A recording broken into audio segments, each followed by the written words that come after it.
Welcome back to J&J Dynasty. I'm going to go through and do a preview. It says their rookie preseason rankings. I'm going to go back through the draft. I'm going to just run down the list, 2 rounds or so of the guys who I think, or if you would redraft them for the first 2 rounds, this is how I'm going to go with it.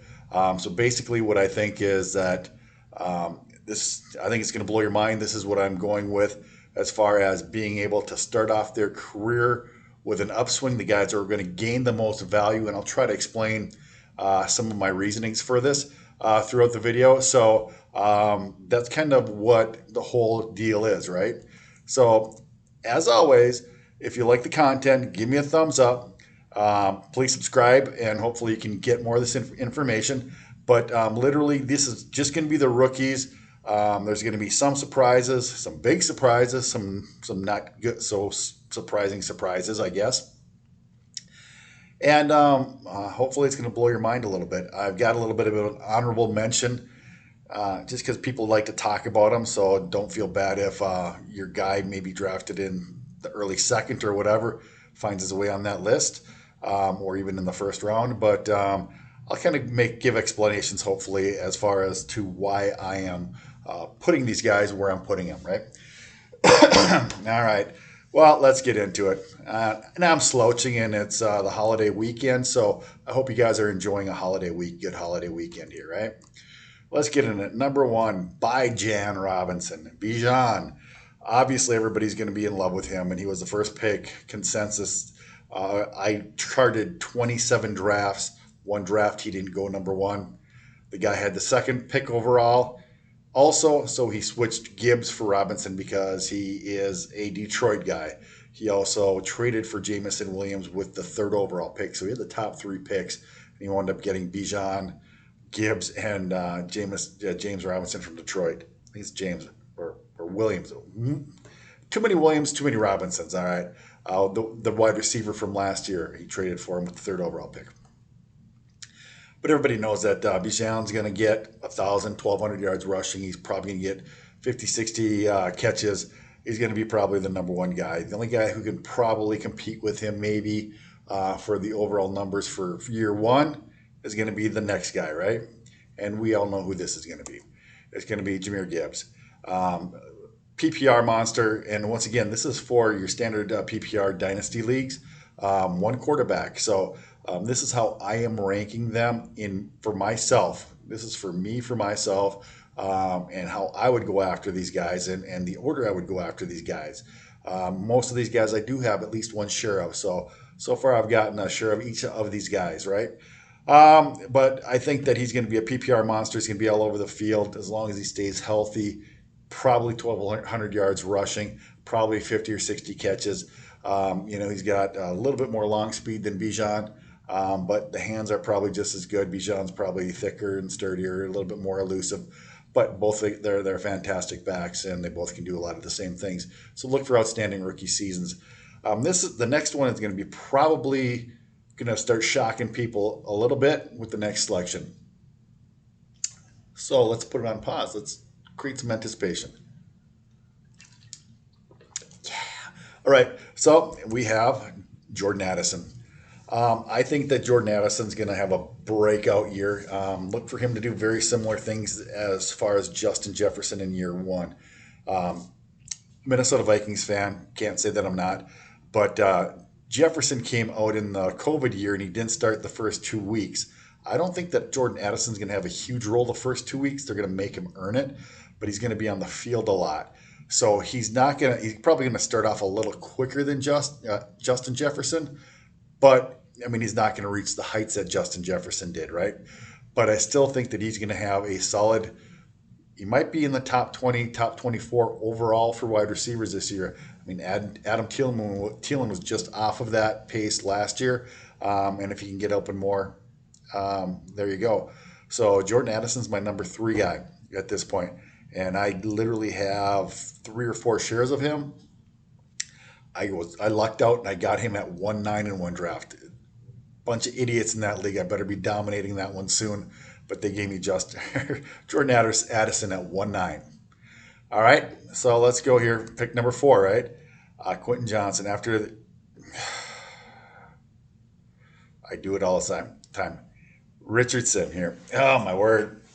Quentin Johnson and Richardson. I've been switching and swapping them for a while here now. For some reason I've got a mental block here, but he's starting in Indianapolis, so he's going to hit the ground running. He's going to be a PPR monster, right, with his rushing it and throwing upside.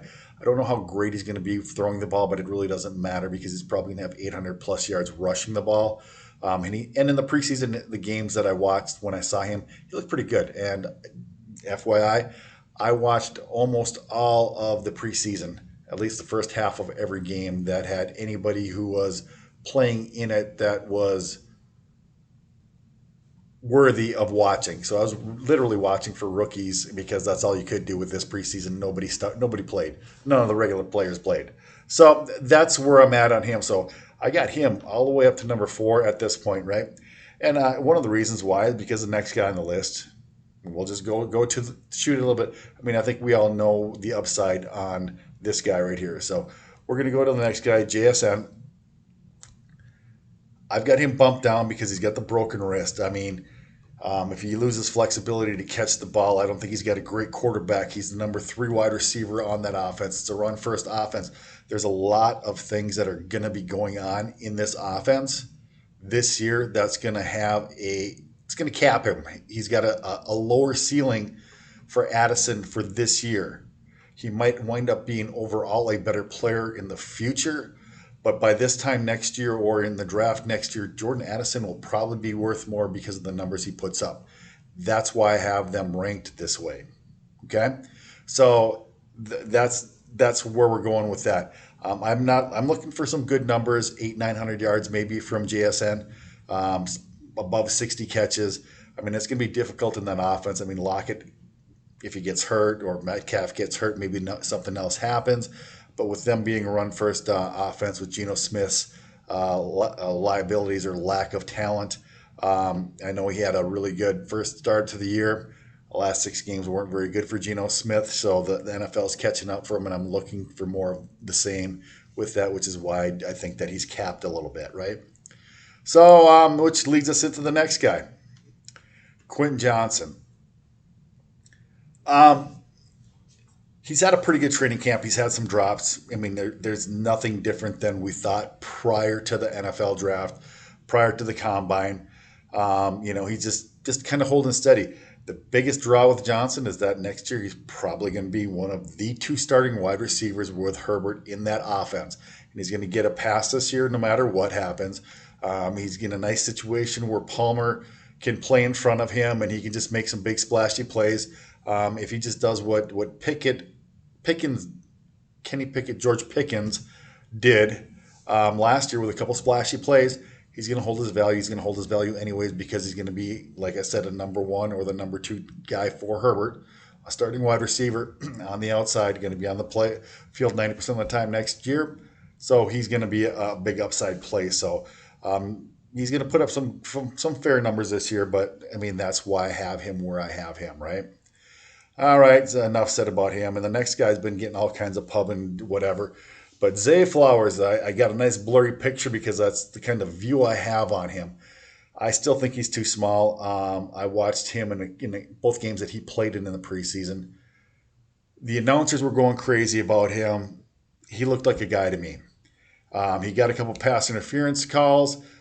He played he caught a deep ball against 2 guys who looked like they were in a Follies reel because they're probably on the street right now looking for a job at Walgreens or whatever their chosen profession is out of college, right? So, but I always like saying, I hate demeaning guys like that, but it's kind of funny. But Zay Flowers beat guys who aren't NFL caliber players, weren't probably Big Ten or SEC caliber players, probably weren't even ACC caliber players he wound up beating there. So to take a couple plays and get a couple penalty calls and say that he's so great, I just don't believe the hype yet. And I do think that Lamar, I want to see something from Lamar first. I think Bateman is by far a much better wide receiver. I think OBJ at his career at this point is also, and him being at the right play. Flowers is going to get his fair share of gadget plays. Flowers is going to get some deep balls because Lamar is going to extend some plays, and he's going to have a couple 2 touchdown games. But he's going to be a lot like Hollywood Brown in the beginning, where all the other guys are going to, where some other guys are getting, consistent numbers, and Hollywood blows up. So best ball I love, Flowers. For standard dynasty PPR, not so much. Well, I can't say I don't like him. He's right here at the edge of the top 6. So, you can't be hating on him too much when you're doing that, right? So he's going to have some nice numbers. Very good. So let's get on to the next guy, Dalton Kincaid. I had a real problem with, after Addison, I really wanted to put Kincaid above all these wide receivers because Kincaid is basically going to be a wide receiver. He's going to be the slot wide receiver for the Bills. So it's going to be very difficult in that offense for me to think. And then you also get the premium because if he even comes close to anything that Kelsey does, or if he winds up being a top 5 tight end year one, I mean, his value's through the roof. He could be everything that everybody thought Pitts was going to be. So that's why I've got him here. And just an FYI, I'm not liking how a lot of these guys looked in preseason. So some of these guys at the end of the first round are going to be pushed up because I didn't like what I was seeing from other guys, right? So Kincaid is where he's at. All right, let's move on. We're coming close to the end of the first round here. Kendre Miller, now he's got the hamstring injury. He had the knee injury. He played one game. He looked okay to good. Nothing fabulous, but he has all the size to be a bell cow. He's got the Kamara issue, the Junk Williams, who I like to call him Junk Williams. So he's got that issue. And so he doesn't have a whole lot to overcome other than staying healthy. If he can stay healthy, he can be a very productive back. He can put up some nice numbers this year. His value will be through the roof just because of his size, his speed, his catching ability. And it does look like he's going to be the receiving back, at least at the very minimum, while Kamara does a suspension. So just from that bump, maybe he gets a bump throughout the rest of the year. Maybe he probably beats out Jamal Williams for middle of the field touches, and maybe even some goal line touches to save some wear and tear on Kamara. But Kendre Miller's going to get some this year, so he's going to be one of those guys who people are going to be liking next year. So that's why I have him here, and he's personally one of my favorite guys. I had him third in the class as far as the running backs go. All right, so let's get on a little bit more. This is where I didn't know what the hell to do after Miller. I was picking Miller at about 111 in most drafts. I even had to move him up in this draft a little bit, I think. Laporta, I mean, he was going off the board at 13 or 14 overall. Got a couple shares of him. I see him very similarly to Kittle, and it's not just Iowa Hawkeyes helmet scouting. He's just a solid tight end, both blocking and receiving, maybe more so receiving. Goff did use Hawkinson while he was there for a bit, and as far as throwing him the ball, I mean, he had a couple big games. So with the lack of playmakers, with Williams being down for the first, was it 4 or 6 games? I can't even remember off the top of my head anymore. I thought it was 6 games again that he's going to be out. St. Brown is going to be out there. So there's not a whole lot of options to throw to. So I think that he's going to kick off the year with a nice bang, and he's going to get some love. So he's one of the guys who I'm pretty high on. So if he does that, obviously his value is going to be through the roof and going forward. And obviously he's the number 1 tight end already where he's at. The next guy who I had much lower on my board, but he's climbed a lot on my board just from a couple games of watching him, and that is the Musgrave.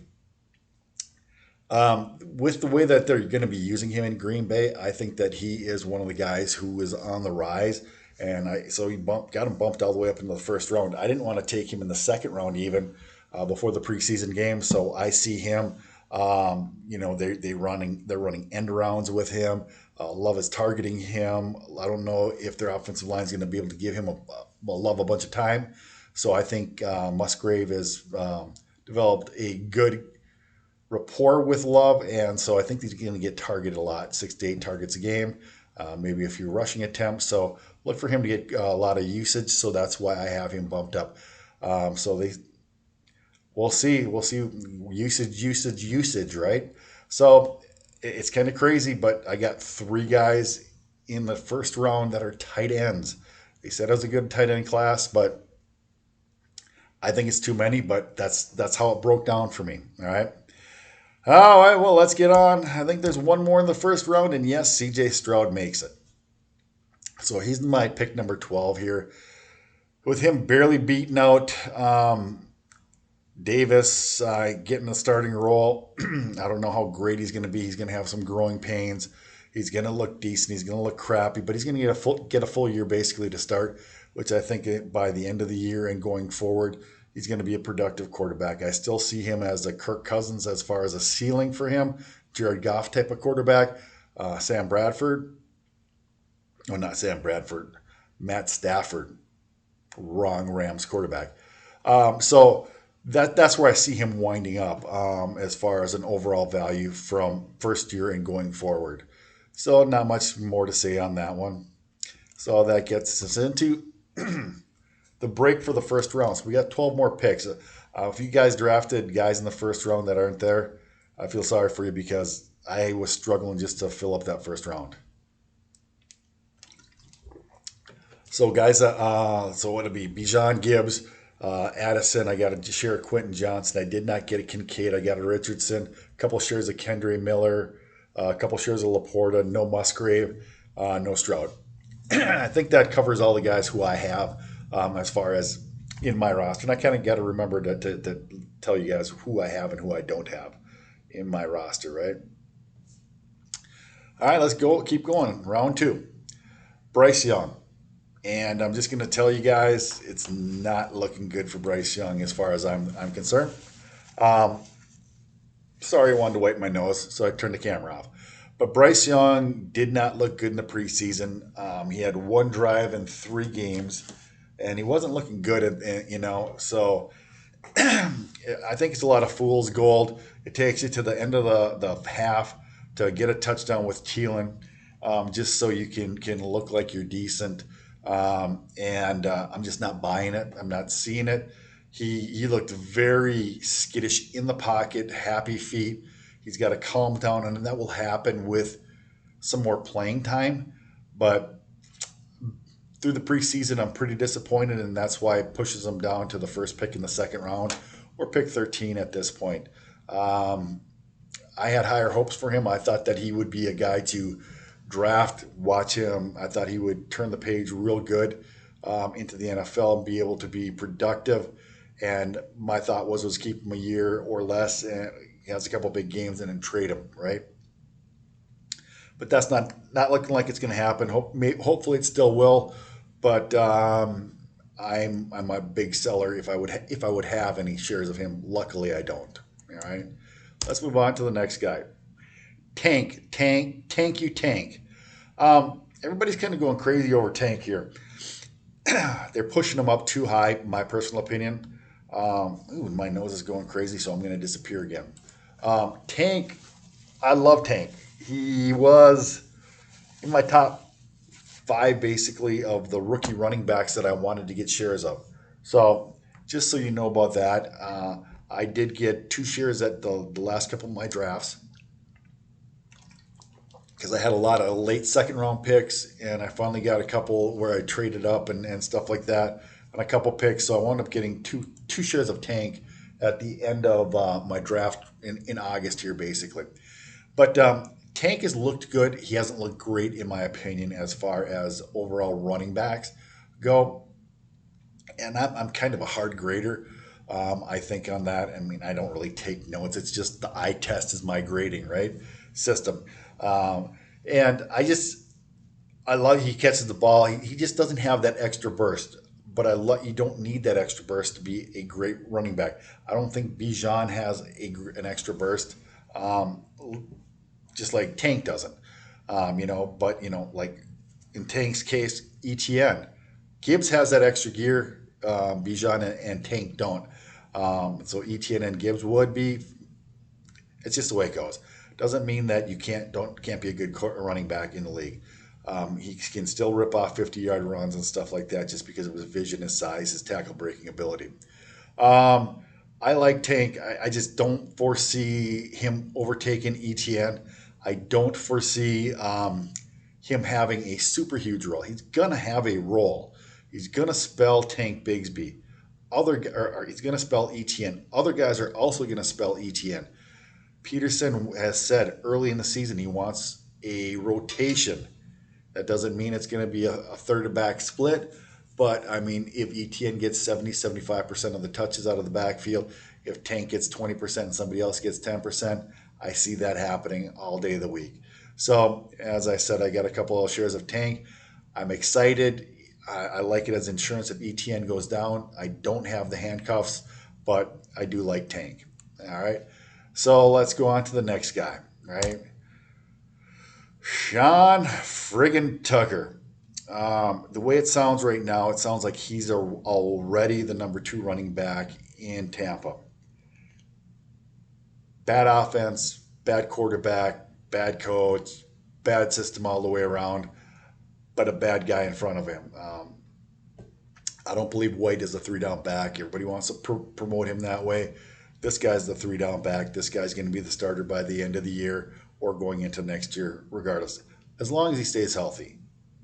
And I'm not talking about ankles and stuff like that. I'm talking about the big healthy. So with his heart. So that's what I did. I drafted about 4 or 5 shares of him in the 3rd round, mid to late 3rd round. I was getting him. So pretty consistently, just because I like the upside. I actually wound up trading for another share of him. So that shows you how much I like him. I think that he's going to be a riser. That's why I have him in the middle of the 2nd round here as far as prospects go. So, and I do like the opportunity it affords him where he's sitting at in, his position. So I think that he's already the number 2 guy. I think that he can ascend to a number 1 guy, which is why I have him here.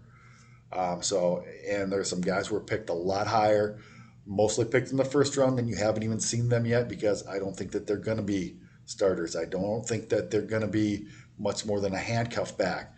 And that's why I have him rated higher, because I think that he can ascend to be the number 1 guy. So that's where you have it. And I was not a fan of the rookie wide receiver class. So as you can see, the first group of guys, and then there's been a big space. So let's move on. I think we've covered that one enough. Then there we go. We got some wide receivers. I think Marvin Mims is overrated, but I think that he's going to get the opportunity to be a player. With Judy being down, with Hamler having a heart condition and being off the team now, with Patrick blowing out his ACL, or was it Achilles? I don't even remember. But Tim Patrick's done for the year. He may be the starting receiver week 1 for Denver. We don't know how good Russell Wilson's going to wind up being, but opportunity, and he's going to get balls thrown at him, which is going to increase his stock. I thought they reached on him, but hey, it's working out. Opportunity. That's why he's where he's at. And that's about all I can say on Marvin Mims. All right. Let's keep moving on here. So then we have Tajay Spears. As I said, I watched him in the Vikings game. I didn't see anything special. He had a nice run. A guy dove, looked like he was trying to catch a gopher in the grass. Made a miss. A couple guys had longer runs than Tajay did. So if you can't really say that one carry proves them, because guys worse than him got longer runs against the Vikings that game. So I saw he played in another game, and he didn't impress me anything more. He looks like a good solid back. The question is how long is his knees gonna be on tap? So that's what we're talking about with Tajay Spears. Okay, all right. So with that being said, here Spears is a nice guy, and I like his opportunity. I think that he's going to be the number 2 guy. Haskins got hurt, So I do like that. That's why I have him bumped up ahead of a couple of guys here. Mike Wilson, Arizona. A lot of people are still sleeping on him. Um, the reason I have him here, I liked his profile. I liked his athletic ability. I liked what he did in college. He looks like a natural hands catcher. Looked like he could get open, but can he stay healthy? He's probably going to be a starting wide receiver in Arizona. They don't have good quarterback play, as we know, but it's opportunity, opportunity, opportunity. If he gets 6-8 balls thrown to him, he's going to be miles ahead of other guys because they're not even getting that opportunity. His value is going to rise, so that's why I have him here. It's that simple. Just that simple. All right. I don't think I need to say a whole lot more about that. We're getting down to the end here. Now we finally get into the Charbonnet thing. I was watching some videos of Ray J in particular. He just loves Charbonnet. I don't understand it. He was supposed to come out last year. He was supposed to be the number 3 back last year. He came back to UCLA to prove that he could catch the ball. He did that because he was an unproven pass catcher for 3 years in college, right? Comes back and does it kind of for 1 year, and now he's a great pass catching, great blocking running back somehow. I don't buy it. I think I've seen every one of his carries in preseason. He looks like total garbage, dog shit. I think 6 or 8 yards was his longest run. I may be forgetting a 14-yarder or something like that. But half the time he touches the ball, he's tackled behind the line of scrimmage. Molasses in January looks at him and says, "You're slow." So I don't see it. Kenny Walker, thumbs up, and just go about it all day. Charbonnet is going to get some opportunity. There is no doubt. But I think people are over stressing this. You got to remember, Seattle had no running backs on their roster other than Kenny Walker and DJ Dallas, I think it was, at the draft day. They drafted 2, not 1, 2 running backs. They also got McIntosh. McIntosh is supposed to be the pass catching carrier. He is a depth back. They got him to be for depth because they've had so many injuries in their backfield. They knew that they needed more backs. They drafted running backs. That's it. I mean, so don't overthink it. He's an okay player. He's a decent player. He's not a great player. He never was. He never will be. I may eat crow on that one, but that's I'm looking, like I said, the eye test. He doesn't pass it. He hasn't passed it for the past 2 years for me. So there you go. Next guy, A-Chain. Dude, you got a problem if you hurt your shoulder and you're out for a couple of weeks when a defensive lineman lands on you. Do I have to say more? I was watching the games. He didn't look any more explosive than Salvon Ahmed or Myles Gaskin. He was even smaller than those guys. And if you're going to get hurt like that, I mean, it's tough sledding, man. You better become a slot wide receiver. We know that they're going to use him in certain ways and gadget ways, and so he's going to get some of his. But his size just scared me, still scares me, and it's proving to scare me more. So there you go. There's a lot of super fast guys in Miami. So I mean, how many plays are they going to really design for him? All right. Well, so that really says that. I mean. And by the way, I think that either Hunt or Fournette are going to wind up in Miami, being that Jeff Wilson just went on the IR also. So they really only have Raheem Mostert at this point and Salvon Ahmed. So we're really cranking down to the end of it. My voice is kind of giving away. Jaden Reed, apparently everybody's all over him. I didn't see it in the film. That's why I have him here. There's just really nobody else to select at this point. I'm hoping that he does well. He's got a little bit bigger size than most of the guys. As far as wide receivers, he's a little bit older. But he has the opportunity. He doesn't look bad. He doesn't look great. You're at pick here, 20, 22? I don't even remember anymore. But that's where he's at, and I do have 0 shares of him. Oh, by the way, I have 0 shares of A-Chain, 0 shares of Charbonnet, 0 shares of Mims. So yeah, Sean. I think that gets us back to Sean Tucker, who I had shares of. All right. Enough said. I actually picked Jalen Josh Downs over Jaden Reed, I think, in one draft, early third round. So I do have a share of Josh Downs. Um, with Richardson, I'm hoping that he can be a check down for him. I don't know if Richardson's going to be able to use him that way. Young quarterbacks usually don't do a lot of checking down, which is why I think Alec Pierce is going to be more of a threat than Josh Downs will be, because Richardson will prolong plays and then chuck it deep, and that's going to be Alec Pierce. So that's kind of how I see that breaking down, and that's why I do have several shares of Alec Pierce already, and had them already. Picked up another share or two of him with that. So there's several notable omissions, and some guys, if you're watching, you're going to be saying, where are these guys? And they're going to be coming up, but they're going to be off the list of the top 24, right? Roschon Johnson barely makes it. I mean, I think that he's going to be, fourth string running back at this point in Chicago, even though everybody's pumping him up like crazy. I don't see it. The only thing right now is that Herbert's going to be number one, and Foreman hurt his shoulder. So by the time the season starts, he's probably going to be playing anyways. So look for Foreman to overtake Herbert by week 2, 3, 4, in my opinion. So Roschon, I mean, maybe next year he's going to get more love. Maybe Foreman moves on. I think Herbert's there next year too. So I just don't see it. I see him and Charbonnet in the same light. If you like that kind of running back who can kind of catch, can kind of block. I mean, Roschon's supposed to be a really good pass blocker, but can kind of block, can kind of run, is kind of big, takes a lot of hits, takes a lot of punishment, and gets hurt a lot. Well, there you go. You got him. You got Jameson Williams from Denver, got his knee blown out, right?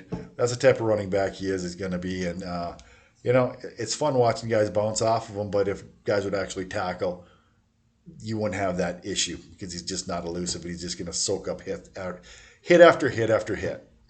So and that's why we're all the way back here at the back half of the second round on these guys. So let's keep on moving. Jonathan Mingo, the best of the rest, or the best of the worst, or the worst of the best, however you want to define it. I saw him playing in preseason. He did not impress me. He had a couple catches, so he can catch the ball. I mean, for a minute I was watching him and I was thinking, well, maybe I was wrong on him. And then he just disappeared and he dropped the ball, and he just turned into looking really average. For about 4 or 5 plays, he looked pretty good, and then he just turned into looking really average. So I guess we can say if he can find some consistency, if he can find good quarterback play, he's going to be something. But that's the other thing at this point. If I'm down on Young, I've got to be down on him, because Thielen's going to wind up soaking up a bunch of the passes, and DJ Shark, if they're going to run something deep, he's going to get it. So if Shark can stay healthy, right? So Mingo, and then they just brought in Smith Marset, gave a pick to get him, because obviously Mingo's not ready, and he probably won't be. He didn't produce in college. I don't foresee him producing in the NFL, which is why he's here. So that kind of thing, I think that gets us through that. I did put a little list together for honorable mention, and a lot of the guys who you may think that should have been on here are going to be on the honorable mention, right? So let's do that. Apologize, I am coughing here. So in no particular order, Evan Hull, I got on there. If you look, we're going to read backwards here. If Jonathan Taylor doesn't sign, he could wind up having some sort of love in that instance, right? So that's why he's where he's at. Yeah, I can make a little bit of adjustment here. That makes it look better. There we go. So we got that Mayer, the tight end. I had too many tight ends already. I didn't see Mayer do anything all preseason, even though some people may have drafted him in the first round or at the end of the first round. I didn't see it, so he's not getting any love there. Rashee Rice, he looked really slow. He didn't look like he had any wiggle. He only did anything against fourth string defense, so really wasn't talking anything about him. Then you have the 2 Tennessee receivers, Hyatt and Tillman. Tillman, they pumped up, and I didn't see anything special about him. in the preseason. I mean, it may be coming, but I just didn't see it. Hyatt, they've really pumped up, and I really didn't see a whole lot with him either. So he did catch one touchdown, and it was just downright sickening, in my opinion, watching that touchdown. Literally, the safety was standing there 20 yards back. He took a step to the right, took a step to the left, and just watched Hyatt run by him. I mean, basically what he did in college was the exact same play, and hopefully they can use that and get that kind of production out of a first string safety or a first string defense as they can from a third string defense, which is who Hyatt beat on that touchdown.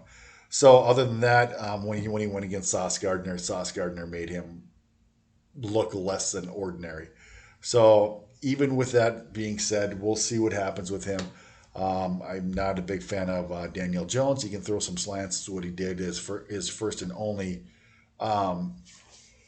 series in the preseason. So we'll see how they use Hyatt. I mean, he got caught for negative plays, short plays, goes down easy, tackled. So Hyatt is not something, but they make early third round is where they make their honorable mention on this list. So that's kind of everybody I can really think of to put anybody up there. I mean, there's some other guys, Keishon Butte supposedly having a nice preseason, a few other guys, but that's all honorable mention at this point, and it really doesn't matter a whole lot because they're so far down the list as far as guys who you're going to want at this point. So I'm going to pop that off. I guess I'm going to say adieu. That's going to be this long, laboring video. Try to do some explanations as far as why guys are where they are. Hopefully you like it. As once again, give a thumbs up. Yep. And subscribe to the channel. It's Labor Day weekend. I don't know if I'm going to do another one here. We'll see if there's some good news that pops off. But this video took me a long time just to pull up all the pictures and slap them in there. 24, I had to go find some new pictures and stuff. So at any rate, I guess I'm done from the dungeon. So have a great weekend from the dungeon. And I'll talk to you next time. Have a great one.